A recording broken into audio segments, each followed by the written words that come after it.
Welcome to episode 308 of the Grip Strip Podcast, the more of the same edition of the Grip Strip Podcast.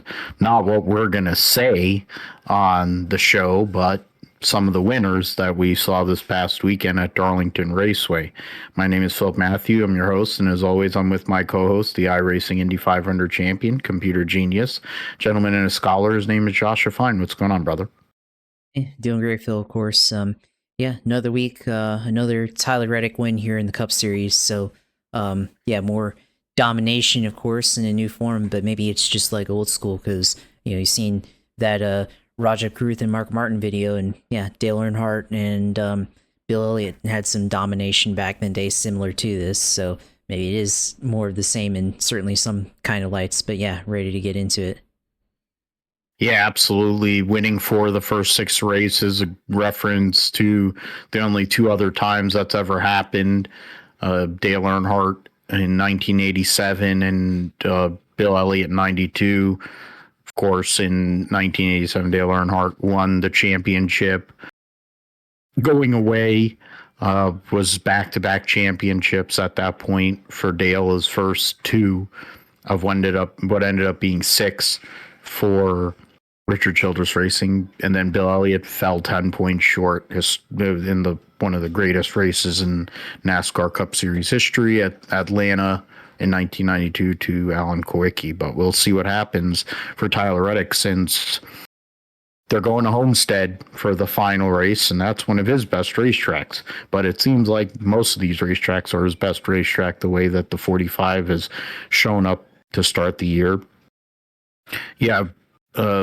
Justin Allgaier in the Xfinity or O'Reilly Series getting another win, extending his points lead, getting his 30th win, historic number there. We'll get into that more in detail. Corey Heim, of course, has a schedule driving all different series, no permanent full-time ride, but went down to the Truck Series that he dominated last year. Went out there, got a win on fresh tires late in the race. But getting all those things, we'll get into 12 hours of Sebring in the roundup, along with the Arizona Nationals NHRA, MotoGP, Moto2. Was at Brazil last week, and then they'll be at COTA for the U.S. Grand Prix this week. The Formula E Madrid E-Prix. There's Supercross at Birmingham, Alabama. Which is interesting since they'll be at BABA here for Indy cars. World Superbikes will be at Allgaier of Indy next at BABA. Of course, the Japanese Grand Prix for Formula One, IndyCar, Barber Motorsports Park, Cup in O'Reilly at Martinsville. Josh will let us know all things going on iRacing Gaming in the Sim segment, and we'll call it a day. So we will get into the NASCAR Cup Series Goodyear 400, and I'm actually calling it Goodyear because their tires weren't absolute trash. For Denny Hamlin was talking about it's good they call it Goodyear 400 because we went through enough sets of tires. His employee went out there, had electrical problems. He had power charging issues with the alternator and the battery, had a pit road issue, but in the end, Tyler Reddick, the Xfinity sponsorship moving from sponsoring the second series to sponsoring 2311, and they're definitely getting their money's worth this year. Reddick goes and passes Brad Keselowski with 28 laps to go. Second car from RFK he made some sort of contact with because he made contact with Christopher Buescher. The Reddick and Keselowski dominated the race. It was basically those two, and really, if you had Buescher, it was really those three guys. That was the entire race. RFK was up there all day trying to contend for that victory. The Gibbs cars were a bit off. The 23 had pace, but then they screwed things up. The 35 was actually good until it wasn't. But when it was all said and done, Tyler Reddick gets his 4th win in his first 6 races of the 2026 Cup Series season, joining those 2 Hall of Fame legends, and adds to his insane points lead in this chase format by getting a lot of stage points and being 5 points short of a maximum haul. Tyler Reddick, your winner, gets his first win at Darlington, his 12th career win. Brad Keselowski finishes second, wins both stages, so maximizes his day, maximum amount of points he could get for where he finished. Ryan Blaney finished third after starting 7th, best finish he's had at Darlington. Hurricane Hocevar driving a Dale Earnhardt kind of Blue Goose throwback with the Chili's margarita deal. Came from tailback to 4th.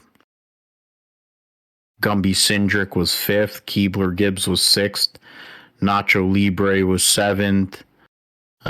Byron 8th. Busher 9th. And that Jones boy, even after getting spun out by Denny Hamlin, miscommunication, whatever it was, going into turn 3, comes back to finish 10th at, of course, his best racetrack. So those were your top 10. Hamlin was 11th, Briscoe 12th after wrecking late, very, very late in the race and basically destroying the right side of his car. Was running in the top 5 late in the race, fell all the way back to 12th, but actually got stage points for the first time all year. It only took 6 races. Ryan Preece, Shane Van Gisbergen from 33rd to 14th. William Clyde Elliott II was 15th. Chastain, Barry, and Connor Zilic, your lead lap cars there. Christopher Bell was your first car 1 lap down. Larson had issues late in the race, broken toe link, had a bunch of stage points to maximize to basically save his day, finished 32nd. Bubba Wallace, a few days after the birth of his their second child, his and Amanda's first daughter, being able to go out there and thought he was going to have that energy of winning and after they had their child, but definitely went to hell for that team and Riley Herbst, the 2 other 2311 cars. But for Reddick, Josh, I mean, continues this energy and momentum. I was thinking about Kurt Busch, his throwback weekend or alumni weekend. And in a lot of ways, I think what Michael Jordan wanted to do was bring Kurt Busch in to go and build this team to be in a position like this. In the end, his replacement, because RCR is stupid, then allowed him to leave, has gotten this team to where I think in a lot of ways where they've always wanted to be. First and third in points right now. And I mean, this momentum, how long can it go, I guess is the best question right now. Who's going to stop these guys with this amount of points lead? They're free rolling at this point with 4 wins, the amount of points they have. I mean, it reminds me, it's not even about the points from the last few years because that was a different format. It reminds me of yesteryear, of really getting off to a great start. It's almost got like Kenseth vibes. It's got some vibes to what Dale Sr. used to do in this format. He'd go out there and he'd maximize on the days that he didn't have his best stuff. He'd still get a top 5 or a top 10 finish. That's what Reddick's been able to do for the most part. And then he goes out there and wins when they have they have it, and he was able to fight through adversity yesterday. It's really about Reddick, but you got to give credit also to RFK. Yeah, no, I'm for Reddick. I mean, off to an incredible start here in NASCAR, and yeah, 4 of the first 6. Obviously, Toyota 5 of the first 6. So, Toyota's been, off to a good start. I mean, for Ford, I mean, they've kind of been off and on this past couple of races, but Blaney and Keselowski have been bringing it for them. Chevys haven't been quite as good. Of course, the new nose, they're still adjusting to it, I guess. But obviously, Hocevar had a good run, and so did Daniel Suarez this week. Both getting top 10s there. Hocevar was flying there at the end, of course. But for Tyler Reddick, of course, off to incredible start to the year. And you mentioned him when he moved to 2311 to the 45 car. Denny Hamlin in the not the winning interview, but the introductory interview on SiriusXM called him a franchise driver in the press release. So he's certainly shown it here this year and this season. We've seen it in the past from him, but the results just haven't quite been there up until now. And now this is what happens when you're able to just put all your money into the team. And basically this is all, like, I saw a tweet saying this is basically just a guy putting all of his money into the creative effort for the team. So they're able to maximize what they're getting out of this car, of course. And obviously they had the battery issue there early on in the race, but they were able to recover from that. And of course, Tyler Reddick having to compromise with the cool suit there, and having to dump out the water and figure out other ways to keep himself cool and composed physically throughout the race. So he's able to go out there and pass Brad Keselowski there on the final run for the finish, and go out and win the race by 5 seconds there. So it was really interesting there at the end, that final pit cycle. Thought when Tyler Reddick and Chris Buescher made contact there, kind of reminded me of that finish that they had together in 2024 when they got together in this race, and that opened the door for Brad to get his win there in the 6 car. But kind of reminded me of that, and I thought there'd be another yellow there that would kind of reset things. But as it's been the course this year, NASCAR, they've held the yellow until the absolutely need to last possible moment there. So kind of glad to see that finish kind of play out under green, of course. And it was definitely kind of one of those old school races where you saw people coming in through and coming back through the field. So obviously Reddick going from the back to the front there, Hocevar at the end coming through from outside the top 10 to finish in 4th there. Ryan Blaney had a good run there as well. Eric Jones top 10. This is the one track he finishes consistently good at, of course. Ty Gibbs, another top 10 for him. Cindric top 5 finish there. So I think it definitely showed this race. I mean, maybe it didn't look statistically all that different from previous Darlington races, but certainly the eye test, I guess, if you will, definitely looks like this package was a step in the right direction there. So definitely a lot of good racing there throughout the field on Sunday. Definitely, I guess, looking forward to seeing how it continues to evolve for this package throughout the rest of the season.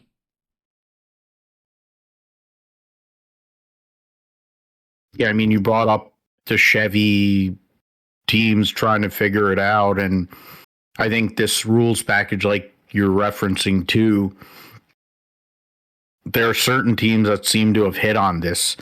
RFK seems to be on the forefront of it for the Fords. It hasn't been as good for Penske in a sense, but really for Blaney, it's been great.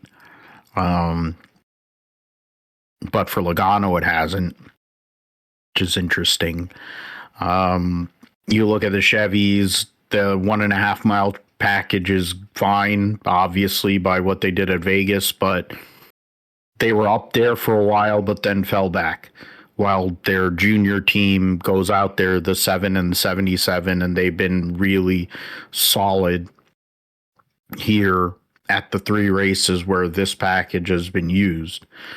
And then you add the super speedway races to that as well for 5 out of the 6 races. So it kind of is interesting how that all works. I mean, for Brad and for the RFK team going and throwing back to Greg Biffle in honor of him, trying to get that win at Darlington would have been Brad's first win in 2 years. But, you know, in the end, for them, opportunity lost, but, you know, Reddick was just better, and Brad said it.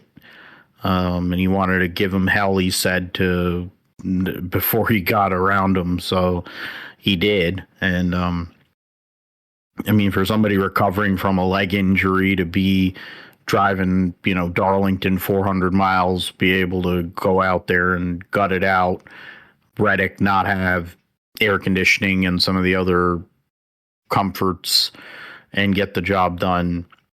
Credit to those guys. In terms of, there was only 2 cautions for cause, that 40, the Jones and Hamlin incident going into 3, and then a spin by Herbst on lap 198. There were at least 3 instances there late in the race where they really could have called a caution, but they didn't. So I guess credit to NASCAR on that. Get into the points here. Right now, Tyler Reddick has a 95-point lead on Ryan Blaney and 120 on his teammate Darrell Walsh Jr. and 122 on his co-car owner, Denny Hamlin. William Clyde Elliott II is in 5th. Byron, Busher, Bell on running the Bs, and then Brad in 9th. Larson is 10th. Keebler, Gibbs, Priest, Hocevar, Suarez, SVG, and Logano slips down 5 spots to 16th to be on the bump right now, tied with Michael McDowell.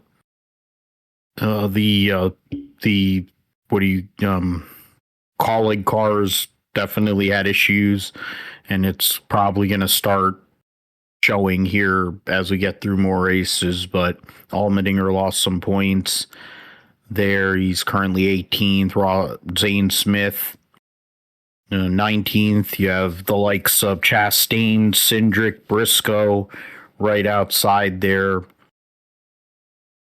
In terms of 31 points, Briscoe's out of the top 16 at the moment.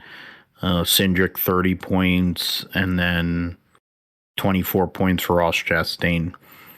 You go further back than that, I mean, you got Kyle Busch in 23rd, so there's a decent cluster of guys there. After Zilich has moved, after his run at Darlington, has moved ahead of Cody Ware and Cole Custer at least. And he's only 7 points behind Barry and 11 behind Stenhouse. It's actually a decent cluster there from Herbst, if you can extend it even out to Austin Dillon, all the way to Connor Zilich. There's 24 points there amongst those guys. So see how that goes at Martinsville. Go to the O'Reilly Series. As I mentioned, it was historic for Justin Allgaier getting his 30th victory of his O'Reilly Series career. Only the 8th driver in the history of the series to get to 30 or more victories. He's only one victory behind 5-time series champion, the Ironman Jack Ingram. So Allgaier trying to go for that elusive second title. We would always say elusive title. Now it's elusive second title because of how many times he's probably given away championships in junior motorsports. But this was a race where he took it away from someone else, since Kyle Larson probably should have won this race. He dominated, won both stages, led the most laps. The only other person that led double-digit laps was Allgaier. Wasn't really a whole lot of movement. There was only one caution for cause in the whole entire race, which involved, Hank Hill, that was Kyle Sieg, Hank Hill, the 91 of Alex LeBay. What is it? The 26, which is Dean Thompson, and then LeVar Scott. LeVar Scott had a cool looking Sunoco car, but it didn't really matter because the car got destroyed. There wasn't a whole lot of drama in this race. Just pit road issues for Kyle Larson, or else I think he would have won this race going away. Christopher Bell was up there driving the 19 car. You had Allgaier, Buckshot Jones, Bell, Larson, Carson Kvapil, Corey Day getting a 6th place finish, Sheldon Creed, Parker Retzlaff continuing a strong start to the year. I referenced this in the video I did with Motorsports Reports about Viking Motorsports. Parker Retzlaff, Anthony Alfredo both had great runs. Sammy Smith, Sam Mayer, your top 10. Jesse Love, Alfredo, I referenced 11th and 12th. Ross Chastain was 14th. Sawalich 17th amongst guys that scored some stage points. Josh Williams led one lap randomly. There were 27 cars on the lead lap at the end of the race. But for Allgaier joining illustrious company, being with 30 wins in the series, of course, you got Kyle Busch, Kevin Harvick, Mark Martin, and I mentioned Jack Ingram, amongst other drivers. But to join the Ironman in a historic victory there, so credit to Justin Allgaier, the little Gator. We got it here. So, Kyle Busch, Mark Martin, Kevin Harvick, the only 3 above 40 wins.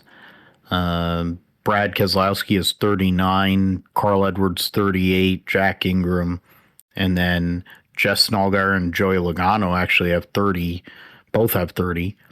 Matt Kenseth has 29. Jeff Burton, 27.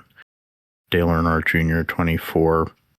Tommy Houston, Tommy Ellis, Sam Ard, Harry Gant, Dale Sr., Greg Biffle, 20.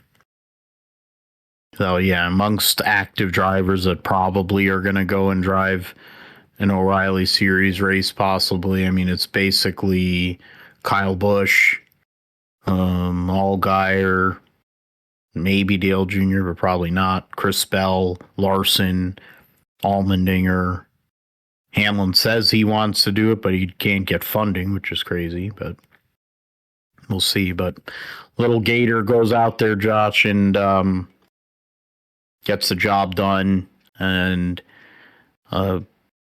gives himself a decent amount of points there, adds to his points lead, giving himself a nice gap, 52 points as of now, with 2 wins and 2 stage wins.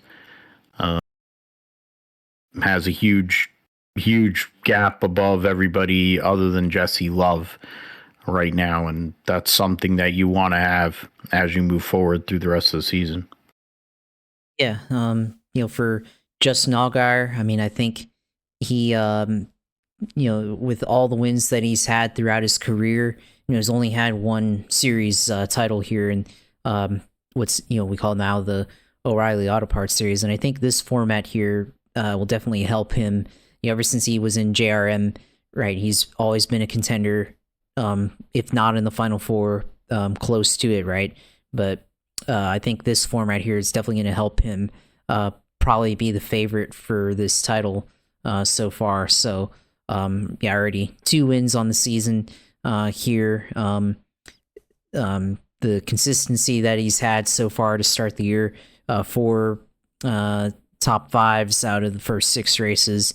So he's definitely shown what he can do, and I think this allows for him to have continued consistency throughout the year. So if he's able to show this in the final 10 races for the O'Reilly Auto Parts, or however many races it is for their chase, this definitely plays well for him, because he's a guy that has always put up consistent results week in and week out, where I think going back to starting this show, I think I probably picked Justin Allgaier a ton in the Xfinity O'Reilly Auto Parts series picks. So he's just been super consistent. So I think right now I should look at him as the early favorite for the championship here in this series. But it wasn't the dominating day. I mean, it's kind of a reverse of last week.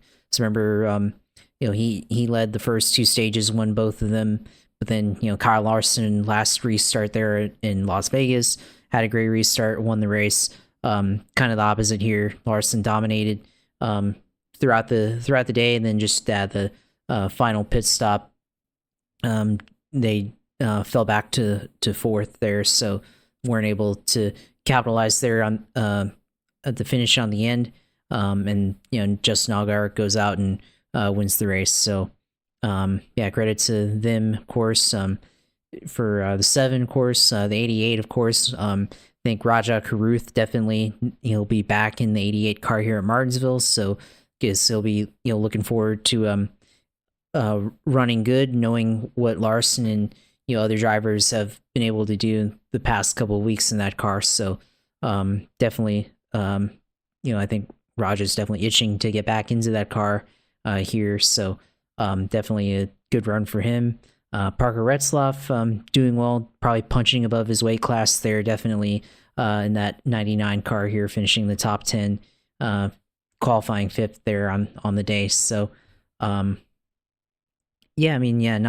too much here from the Xfinity or from the O'Reilly Auto Parts series. Otherwise, just one big crash there that kind of changed the complexion of that race there. Only one caution for cause. So it was a fairly, for this series, definitely a fairly typical race there. So, we'll see how things play out as they head out to Martinsville next week. Yeah, and for Martinsville, precursor of what we'll see later in the year, might be a little different now with the chase format versus the win and in, and the demo derby aspect that kind of existed in the past.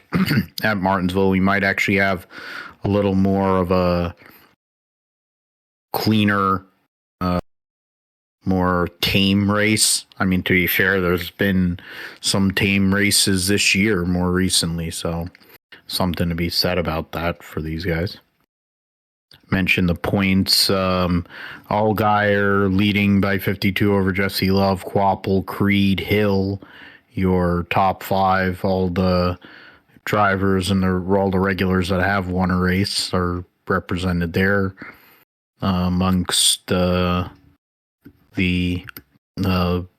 top 5. Sammy Smith, Corey Day, Bruckshot Jones, Parker Retzlaff, Raja Caruth, lost 2 positions in points there with his finish. Samir Taylor Gray, you're 12 currently.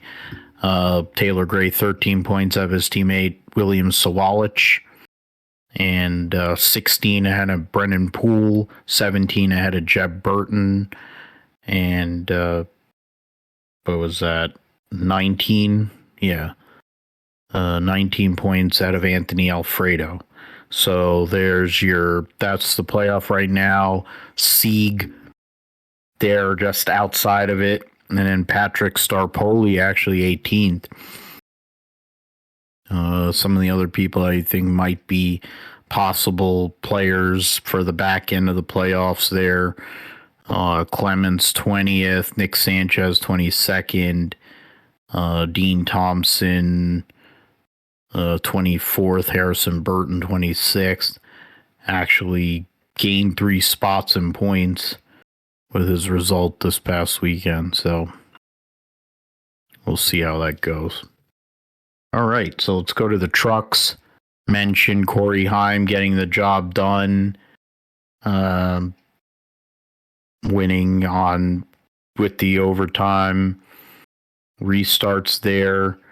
They didn't know that was the first race of the Triple Truck Challenge. Dang, I could have mentioned that. Oh well. So 50,000 to the Tricon team there. In the 5 to get the win in the Buckle Up South Carolina 200. Did have some decent stage points. It doesn't matter because he's not earning. Oh, he does earn points. Oh, so he actually is declared for trucks. Okay. Randomly. But decent amount of leaders here. 14 lead changes amongst 8 drivers. Corey Heim ends up getting the victory. Kayden Honeycutt, his teammate and replacement in the 11, was the best truck till late. He won one stage, finished second in the other. Christian Eckes from 16th finished third. So Corey Heim, Ross Chastain, Christian Eckes, Kayden Honeycutt, those are your top 4. And the major players, I think, there. Connor Mozak gets a top 5 finish. Christopher Bell, 6th. Enfinger, best run of the season, in 7th. Gio Ruggiero in 8th. Daniel Hemrick, 9th. William Sawalich finished 10th. So another Tricon. So 4 Tricon trucks in the top 10. AJ Allmendinger, the best of the Rams, in replacement role for Daniel Dye, because Daniel Dye's a moron and an imbecile, but we already knew that when he nut punched a kid years ago. Lane Riggs was 12th, Tanner Gray 13th.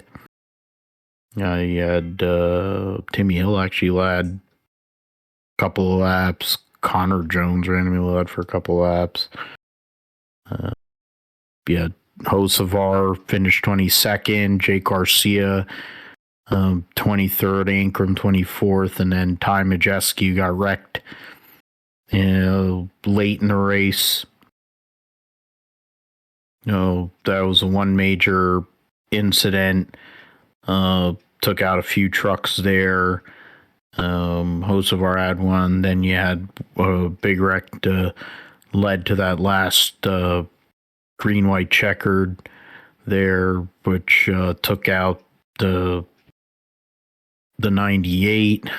Jake Garcia there. You had the 25, so it was Corey LaJoy, Stu Ball, and the 18 of Ankrum. So, yeah.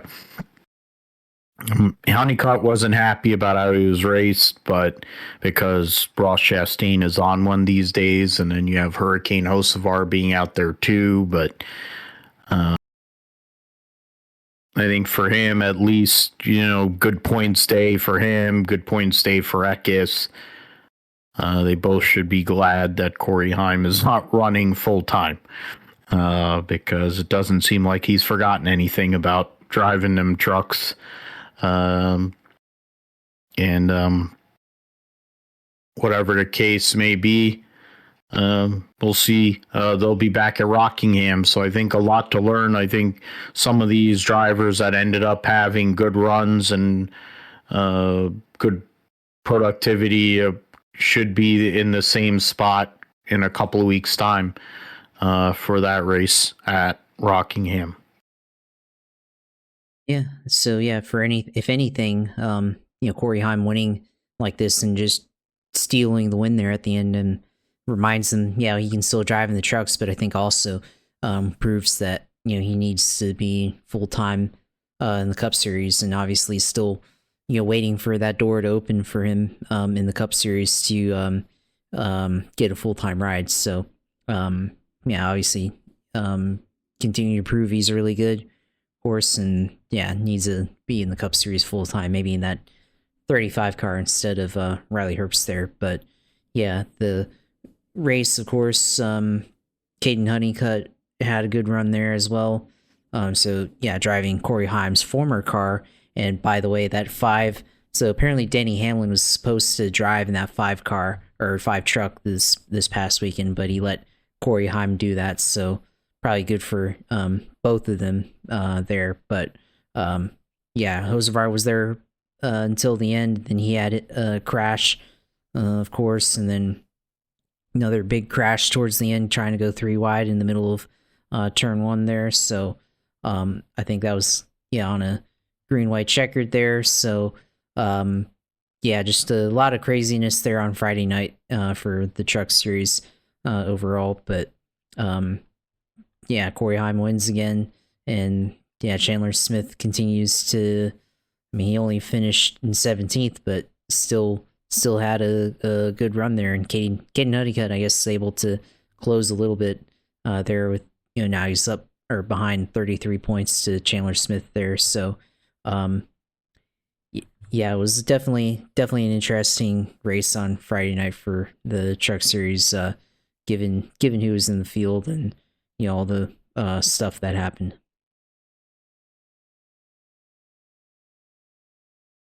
Yeah, and it's something that, I mean, for Honeycutt, I know being a late model guy, he's had to driving around some people that probably weren't the best or had used the best, I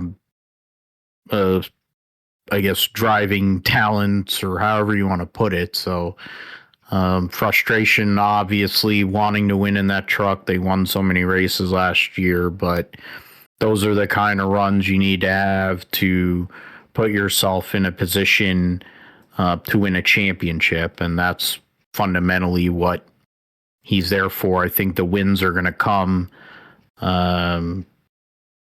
They already have an entry list for they just have the entry list link up. Okay. They'll be back, of course, on Easter weekend on Good Friday, actually racing on Good Friday afternoon of all things. So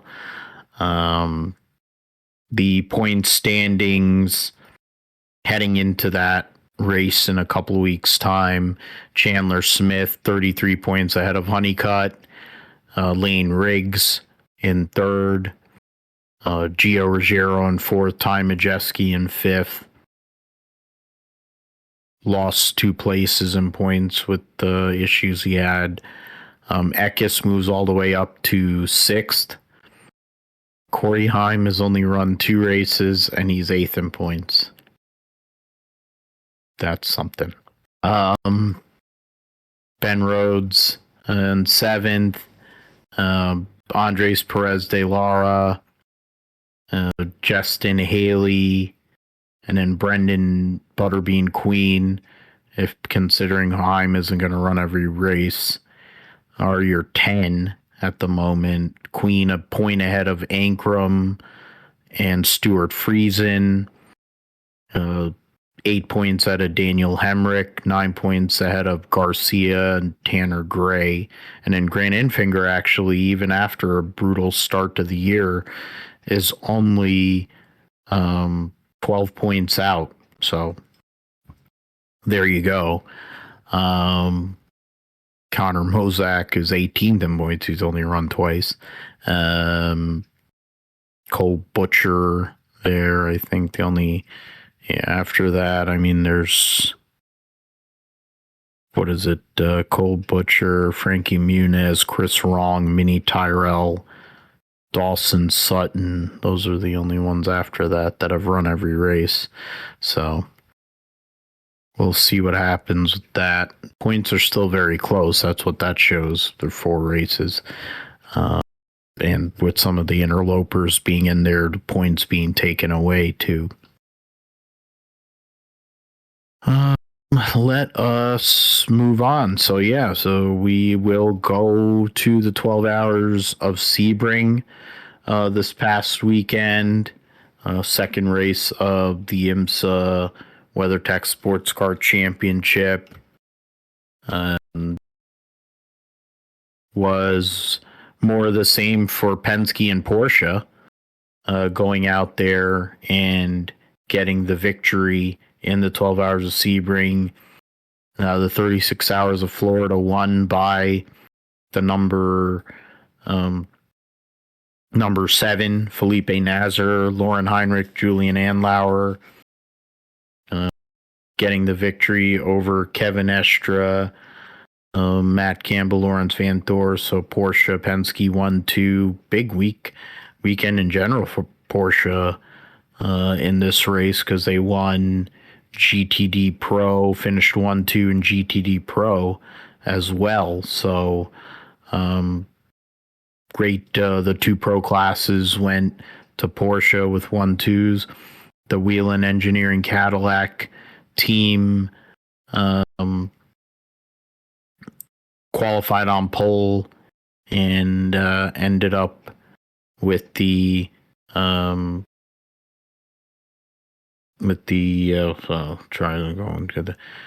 podium. He had the Acura Meyer Shank 60 in 4th, and the first of the BMWs, and 24 in 5th. So in LMP2, Mikkel Jensen, Phil Fayer, and Hunter McElroy for United Autosports get the victory over their teammates, Rasmus Lind, Daniel Goldberg, Paul DiResta, and then the Tower Motorsports team of Tristan Vautier, John Ferrano, Sebastian Alvarez round out your podium. There were some issues with some of them LMP2s and GTD cars in the race this past weekend. And then I mentioned the GTD Pro, the Thomas Preining, Klaus Bachler, Ricardo Feller 911 Monte car, beating the AO Racing Roxy, number 77 of Nick Tandy, Alessio Piccarello, and Harry King. And then Corvette Racing with the number 3, Tommy Milner, Nico Verone, Nicky Katzberg finished 3rd. And then in GTD, the Ferrari, AF Corsa, Ferrari, Antonio Fuoco, Lilo Wadu, Simon Mann gets the victory over the Harder Racing Aston of Dudu Barrichello, Zachary Robichon, Tom Gamble, and then Callum Isla, Tom Sargent, Adam Adelson, the 120 Wright Motorsports Porsche, rounding out your GTD podium there. Issues for that's class. The number 79 LMP2 for JDC Miller never started the race, so that's unfortunate there. The Risi Competizione Ferrari, the Windward Racing Mercedes got into a wreck coming off of Sunset Bend, destroyed both of those cars. There were other incidents there. The Windward Racing 48, where Josh and I were talking about it, how they had to take a evasive maneuver and decided to drive back through because they had issues after they turned left from turn 7 instead of turning right, and went back to the paddock area there. The Inner Europol number 43, amongst others, of 14 Vassar Sullivan Lexus had issues as well.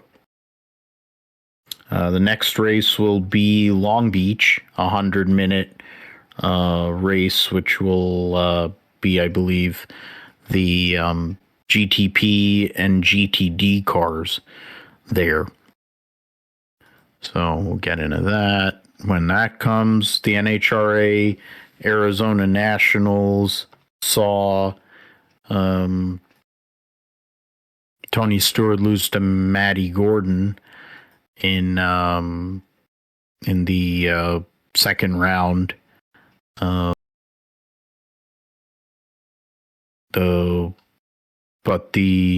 the detailed results, so we'll do the ladders, make it easier on ourselves.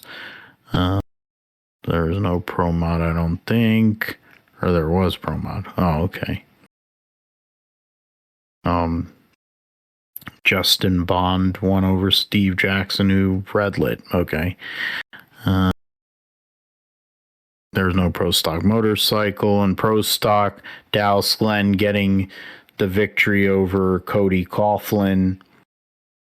Glenn from the number 3 spot beat Stephen Bell, Matt Latino, one of his teammates, Greg Stanfield, and then Cody Coughlin from the 8th spot beat Eric Latino, Chris McGahey, who would somehow or another beat Greg Anderson. He beat him on a hole shot. And then Cody Coughlin beating his uncle there in the semifinals. In Funny Car, saw Ron Capps get the victory over Spencer Hyde. Spencer Hyde was the number 1 qualifier, who beat Alexander, Todd, and Hagen on his way to the final. Capps from the number 7 spot beat Jason Rupert, Dan Wilkinson, and Paul Lee and blew his car up in the second round in the process to somehow or another get back and still win the race. So credit to Ron Capps, the wily veteran, and his Ron Capps racing team. Langdon had a bye in the first round, beat Tony Schumacher in the second round. Matty Gordon for Ron Capps Racing in the semis.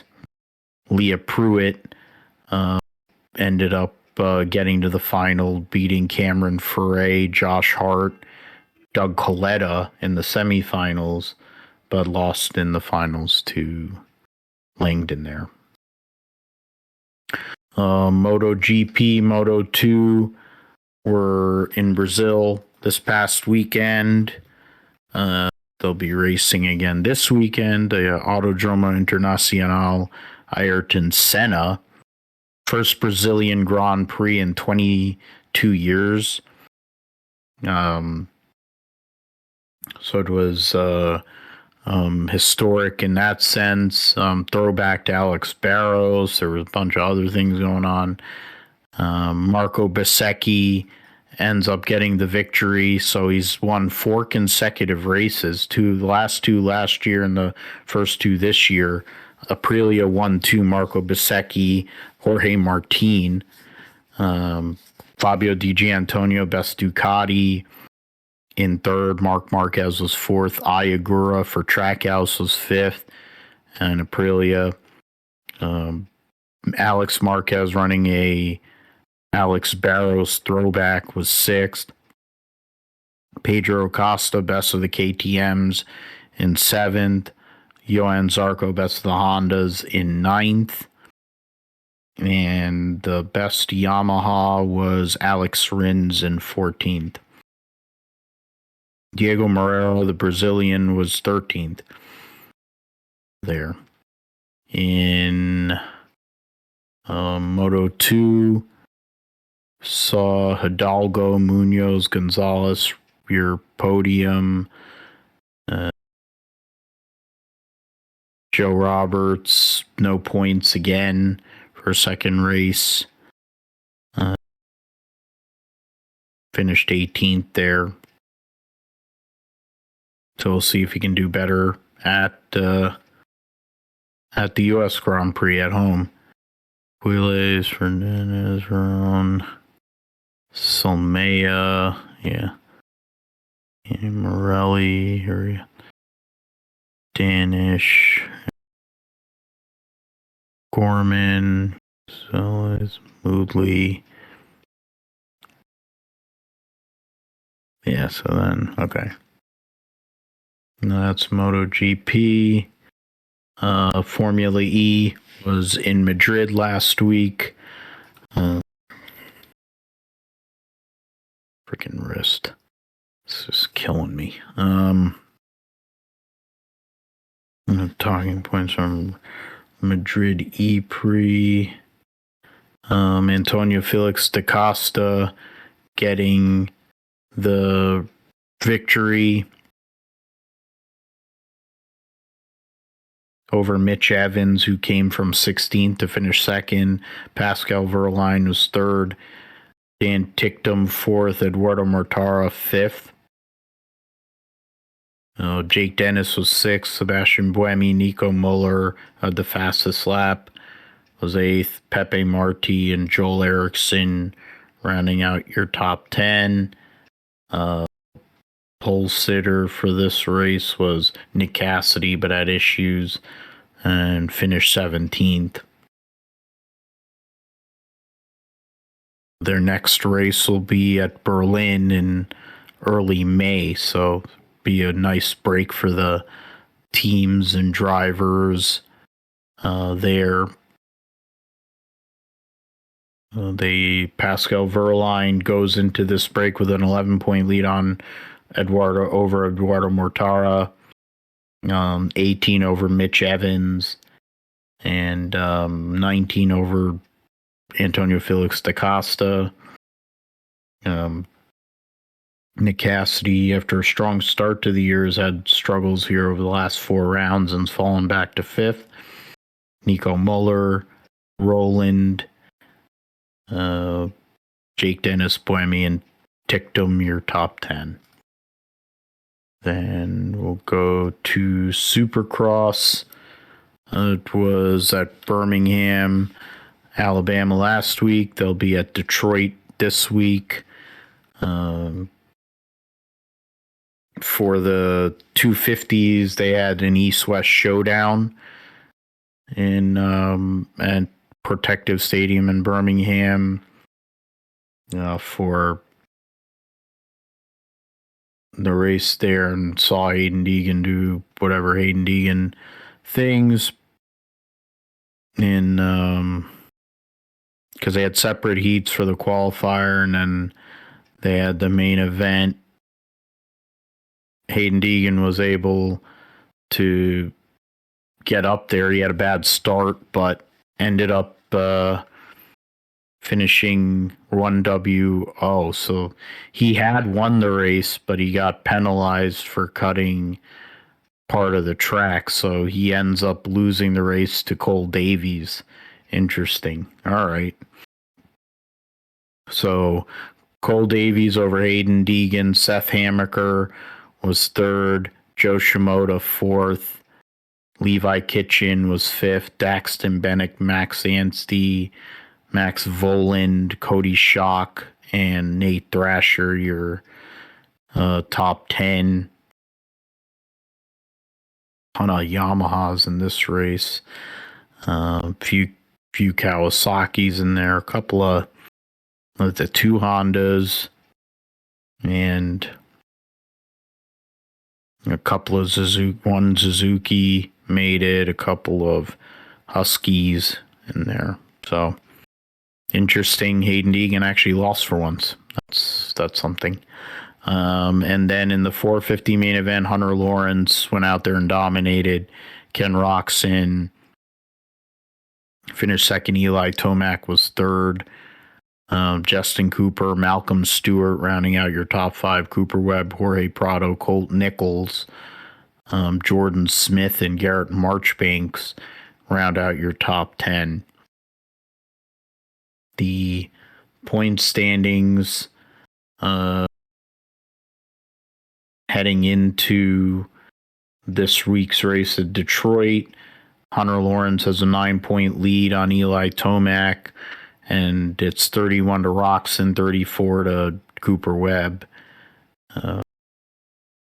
Got Savachi's up there. He's 3 points out of Chase Sexton. Malcolm Stewart, 8th. Prado Plessinger got hurt there in that race on Saturday, so we'll see what his status is. In the 250 West, Hayden Deegan has a 42-point lead on Max Anstey. 47 on Levi Kitchen, Ryder DeFrancesco in 4th, Michael Moseman in 5th. In 250 East, Cole Davies has a 6-point lead on Seth Hamaker, 9 on Joe Shimoda, 18 on Daxton Bennick, Pierce Brown 26 back, Cody Schock 30. So that's a little closer still as we move forward into another East race here at Detroit this coming weekend. We will to World Superbikes. Yeah, okay. World Superbikes, WSBK.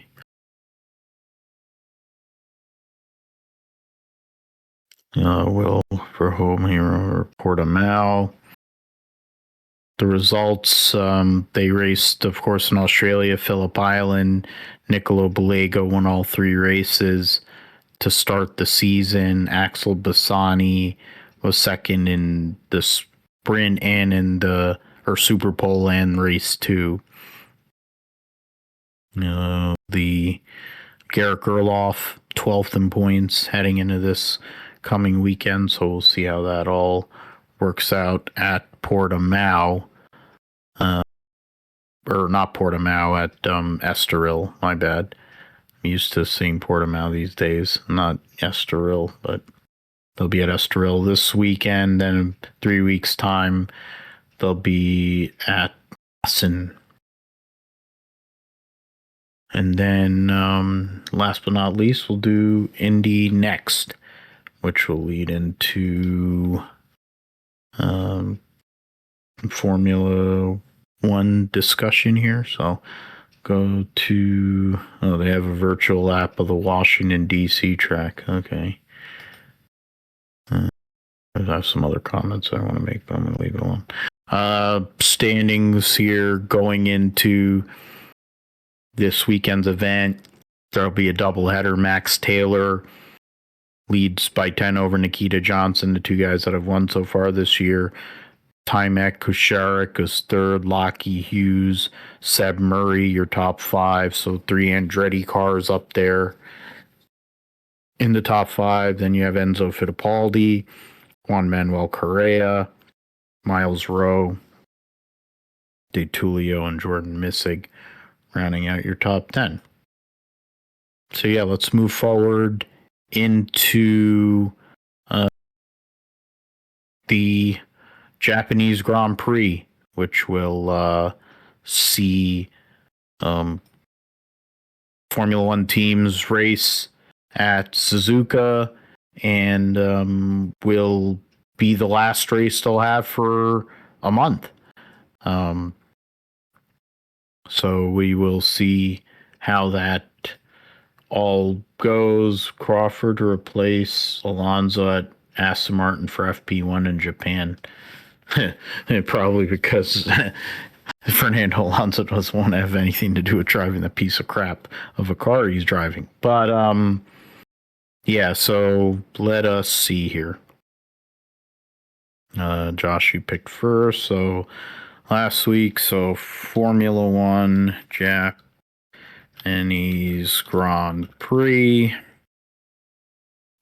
Phil is going to go with Woody Russell to win. Andrea Kimi Antonelli in second, and Charles Leclerc round out podium. For me, I said this on Grid Talk as well when I made an appearance on Grid Talk this past weekend. So this is same podium, so I don't want to go and deviate off that. How about you, Josh? Yeah, I mean, I think the same podium, except for swap Leclerc for Lewis Hamilton there. So, yeah, I don't think this is going to be much different. You brought up Fernando Alonso and how he probably doesn't want to drive that. I was almost going to say as a joke we should bet on how many, or predict how many laps will be before both Aston Martins retire. Oh, I think that would be fun, actually. Yeah. So, what are you thinking? Well, it's got to be like total laps, but Yeah. probably how many laps is this Grand Prix supposed to be? The race was how many laps is the Japanese Grand Prix? That's a good question. Feel like it's like 50 something. God dang. I'm looking it up. Oh, it's a 53 lap. Yeah. So 53 lap race. Okay. I'll say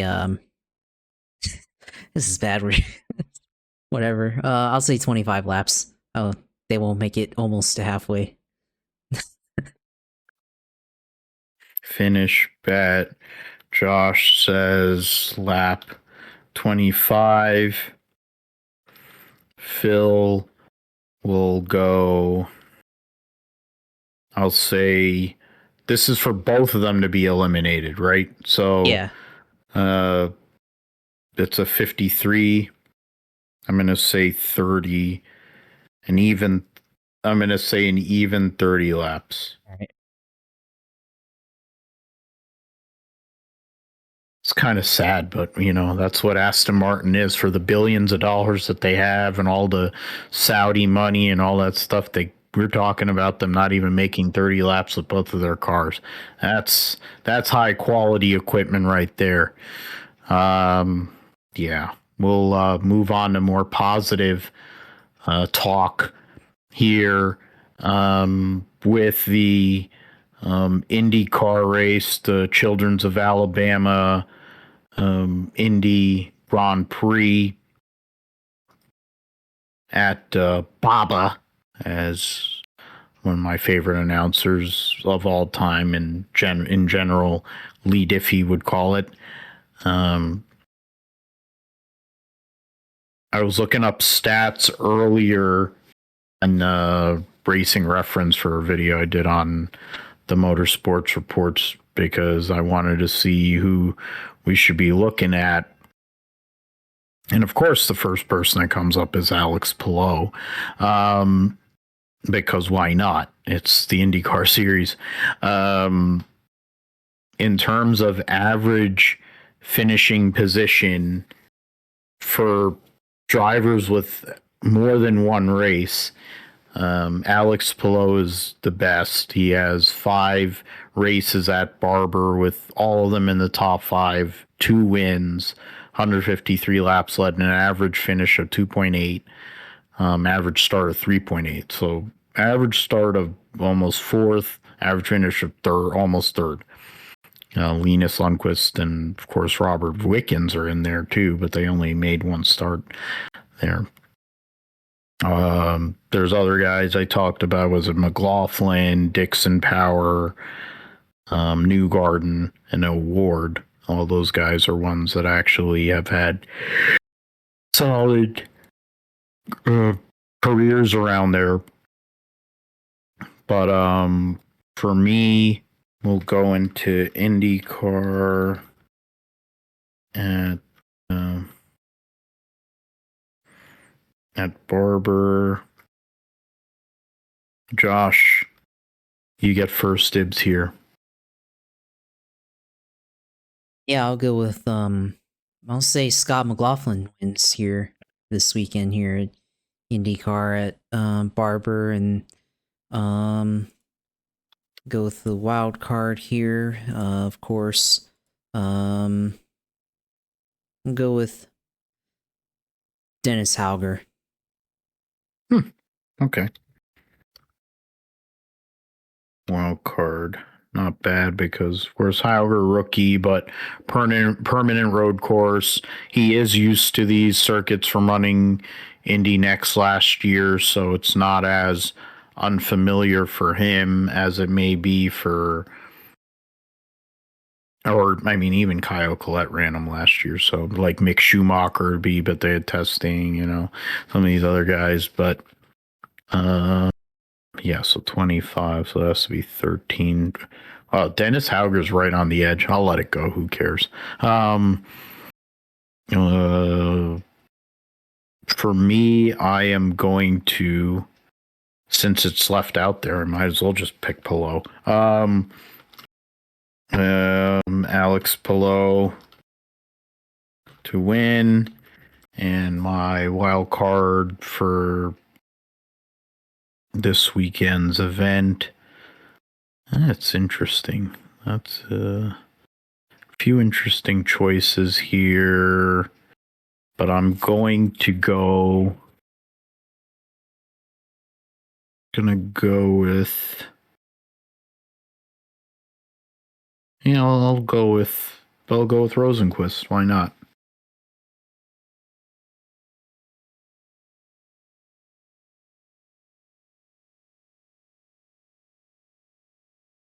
So there you go. So that's your IndyCar picks. We got Formula One. No dire situations. We should make a separate bet to see if McLaren will actually make it to the grid for the Formula One. But there's multiple side bets. Does Oscar Piastri actually start a Grand Prix for the first time all year? And then, that's how bad it is. I forgot about that. Yeah, that we forgot. Yeah, it's okay. I feel so bad for Oscar Piastri in that sense for how it ended last year, and then now he can't even start races. But we'll see what happens. We'll move to Cup and O'Reilly series will be at Martinsville Speedway, the paperclip at Martinsville. Go through the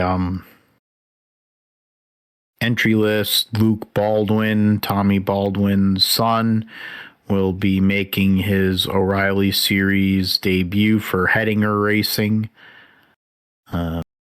Smithley there. Well, he's driving full time. That's a 0 car. Quapple will be in the 1 this week.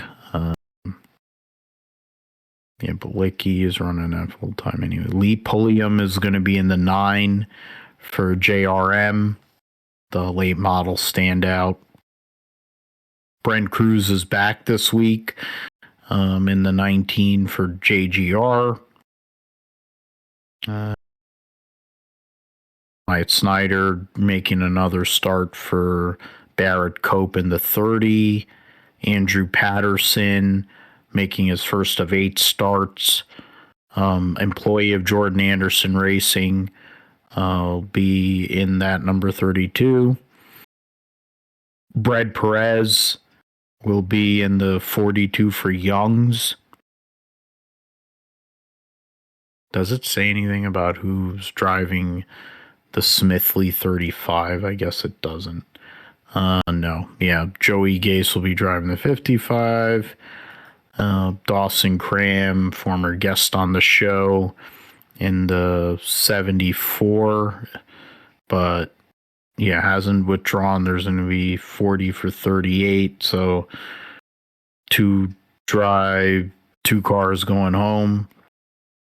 Ross Chastain in the 91 for DGM. Rajah Caruth will be in the 88. So we'll see there. Curious about we have to go into the points as well. Because I'm curious about the O'Reilly Series owner points based on that. So O'Reilly Series at Martinsville. I will have first dibs on this, and I am going to go with Taylor Gray. He should have won this race last spring. He ended up winning the race in the fall. He was eliminated from the playoff, so it wouldn't have mattered. In this case, he needs momentum shift. It's a track that is a a Gibbs specialty, I would say, especially in this series. My wild card selection. No. Trying to look at some of these points here. 24's. Yeah, 24's 30th in points. Wow. So actually, yeah, the 5, the 42, the 91 needs to make it in on time. There. The 55, the 92, and the 30, along with the 35, are likely the ones that are going to have some issues there. Okay. All right. Those are the same kind of people there. Need to get the points. Oh, they actually sent SVP down to the TGL studio. Okay. Interesting. The driver points.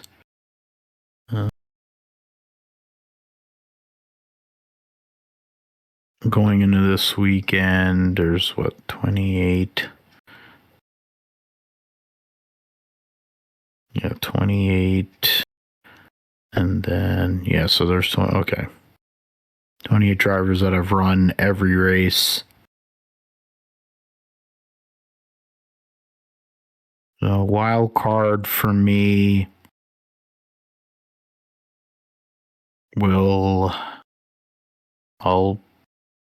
I'll go and say Anthony Alfredo. Why not? Fast pasta. Go with him. How about you, Josh? Yeah, for me, I'm gonna say Carson Quapple here can pick up a win here and first win in this series back in the one car this week again. So yeah, I'll go with him. Wild card here. Let's hold on. Standings here.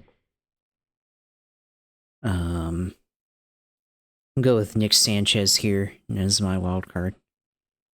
Okay. Yeah, I was thinking Nick Sanchez. But they're running with limited resources, seemingly. So we'll see what they're able to do this season. Could be an opportunity race this weekend's race, to be fair.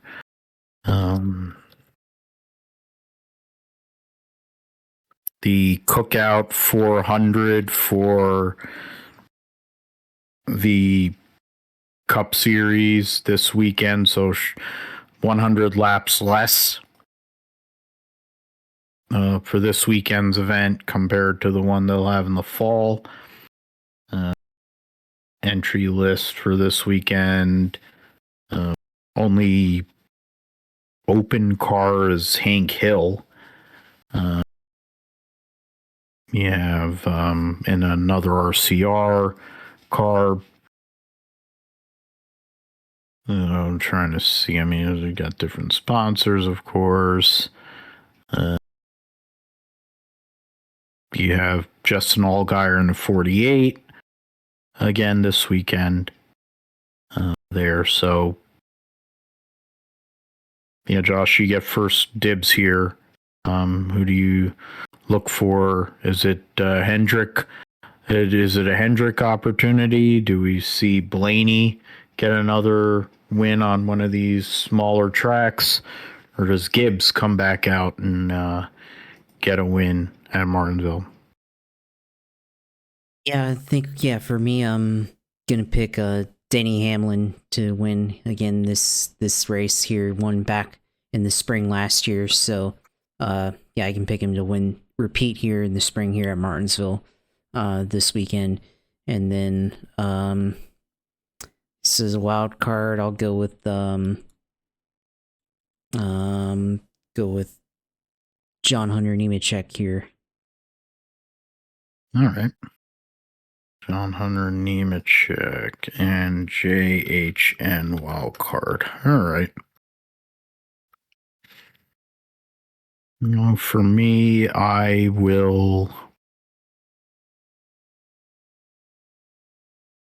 going to go with,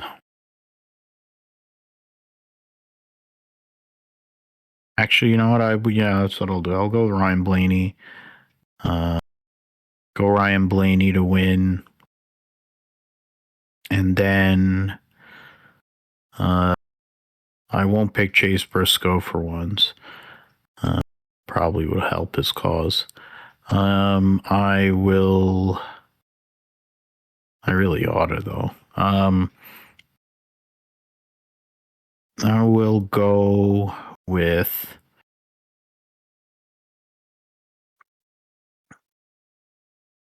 Ryan Blaney, and then I'll go.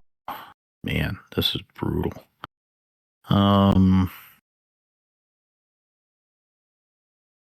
Because it's actually, to be fair, it's 17. Oh, I could go Allmendinger. Honestly, this is totally wild because of how little they don't have any technical alliance or anything. So I might as well. That's going way out there. So I'm gonna go Ryan Blaney.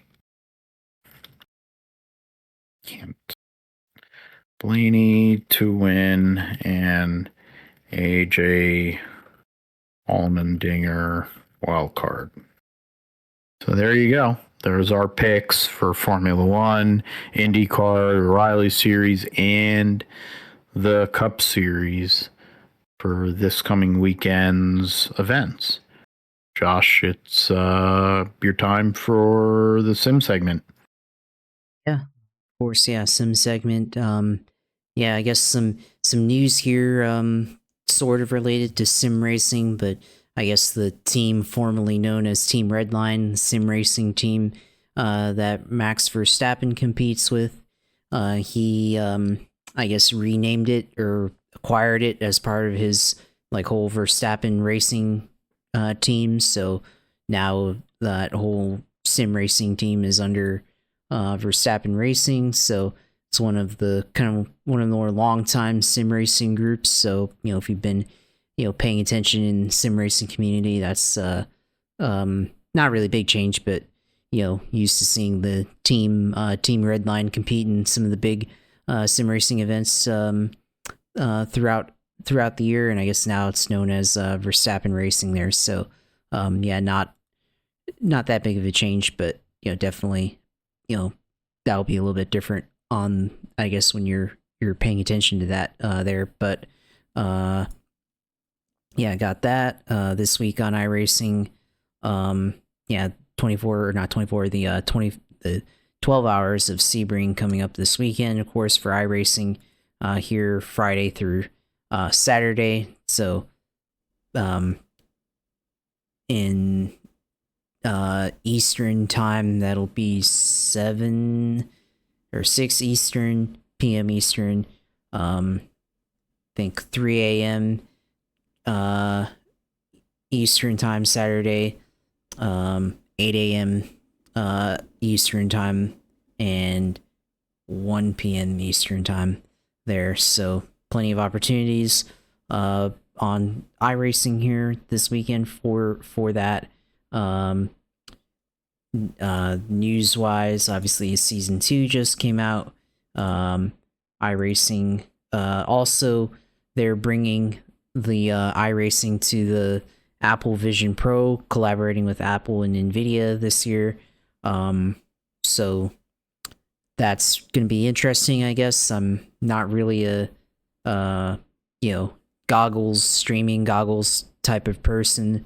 Was I pretty much, from what I've read, the monitors are usually better at the frame rate, response rate to your inputs. You can see it, instantly. Whereas here with, Steam goggles, or with this Apple Vision Pro, yeah, it's great tech and everything, but it'll probably be some input lag from what you're seeing compared to what you're doing with the controls there. So getting that all rendered and displayed there, obviously. So that's why a lot of people are like, oh, it's great immersion and everything for those type of things, but the response rate just isn't there, I think, and everything. So you're definitely spending a lot of if that's your purpose, spending a lot of coin to be immersed, but have input lag and delay and all that stuff there. But season 2 updates, of course. iRacing season 2 is here. iRacing, otherwise, IndyCar iRacing series. Okay, that's still last week's news there, but sim racing, of course, this week. Sebring, as I mentioned, for the 12-hour event.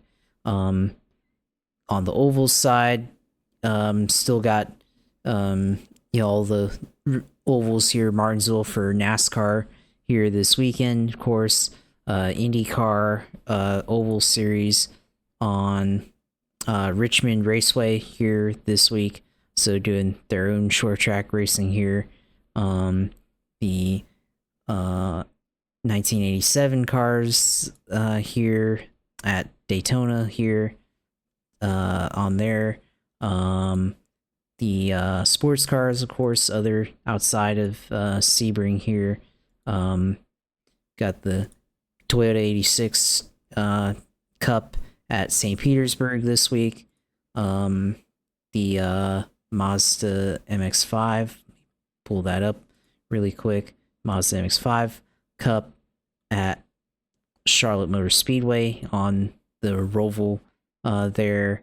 The GT3 Challenge here at Sebring also. So I think most of the big sports car series here on iRacing probably at Sebring here this week to give everybody a chance to get track time for the 12 hours here this weekend. So I did a couple of races on the Sebring track last weekend with the production car challenge, the 25-minute sim race, multi-class racing with the BMW M2 and the Toyota GR86 there. So we'll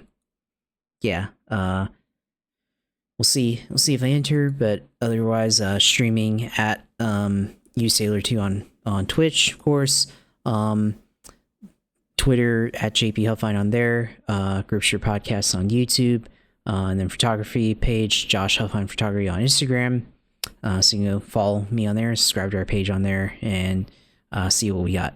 The other thing forgot to bring up tonight at the beginning of the show, of course, is March Madness.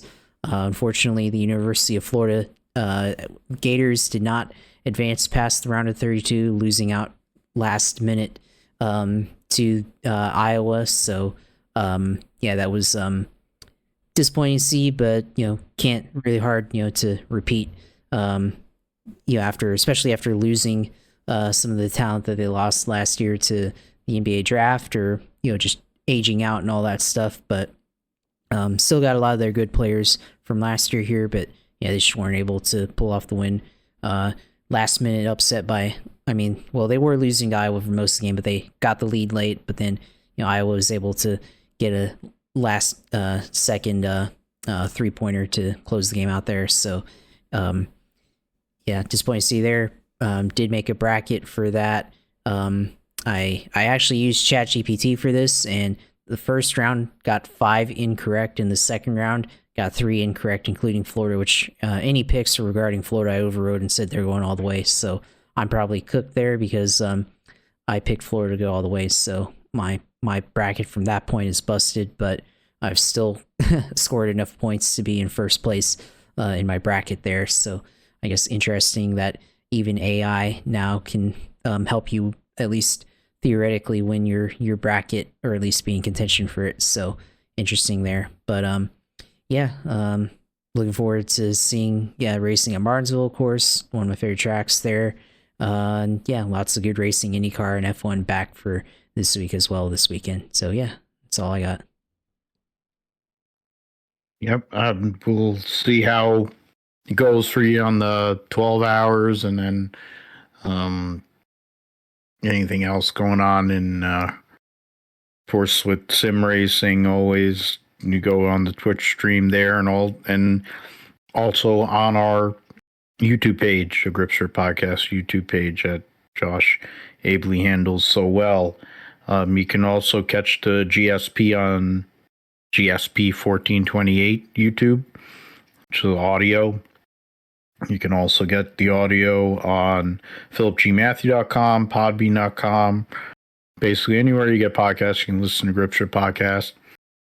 You can find me at Instagram, PGMGSP28, and philipgmatthew.com mentioned, Twitter, PGMatthew28.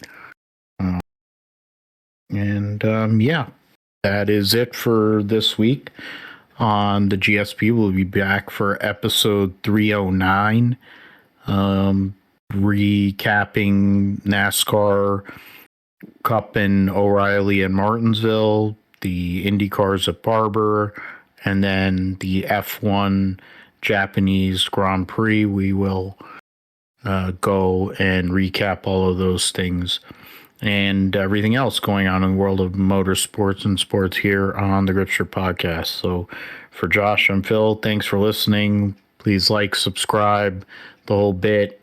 Tell your friends about it. Hopefully I can say I won a class at Sebring in my sim race that I'll be a part of here on Wednesday, and go from there. But for Josh and Phil, thanks for listening, and we'll see you next time.